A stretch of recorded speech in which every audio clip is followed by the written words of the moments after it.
আপনারা রাস্তায় গাড়ি চালানোর সময় অনেকেই জানে না যে কোন কোন গাড়িকে অগ্রাধিকার দিতে হবে।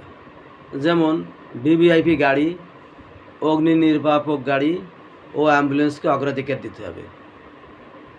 এর কারণ ভিভিআইপি গাড়িতে অনেক ভিআইপি পার্সন থাকে, তারা রাষ্ট্রীয় কাজে ব্যস্ত থাকে এবং তাদেরকে দ্রুত রাষ্ট্রীয় কাজের জন্য এক স্থান থেকে অন্য স্থানে পৌঁছানোর দরকার হয়, তাই তাদেরকে দ্রুত সাইড দিতে হবে।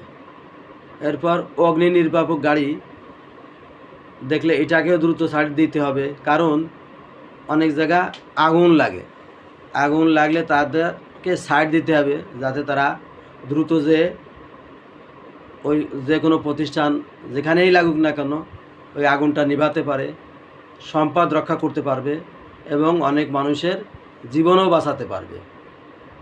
এরপর অ্যাম্বুলেন্স দেখলে তাদেরকেও সাইড দিতে হবে, কারণ অ্যাম্বুলেন্সে অনেক মুমূর্ষু রোগী থাকে। যদি তাদেরকে সাইড দেওয়া হয় তাহলে তারা দ্রুত হাসপাতালে পৌঁছতে পারবে এবং আপনার এই সাইড দেওয়ার কারণে, তাদেরকে এই সুযোগ দেওয়ার কারণে, অগ্রাধিকার দেওয়ার কারণে দেখা যাচ্ছে যে ওই মুমূর্ষু রোগীটি প্রাণে বেঁচে গেল। তাই আমার এই ভিডিওটি ভালো লেগে থাকলে লাইক দিন, কমেন্টস করুন, শেয়ার করুন, সাবস্ক্রাইব করতে ভুলবেন না। ভিডিওটিতে সাবস্ক্রাইব করলে আমি মোটিভেট হই, ভিডিও বানানোর আগ্রহ বাড়ে। ধন্যবাদ সবাইকে।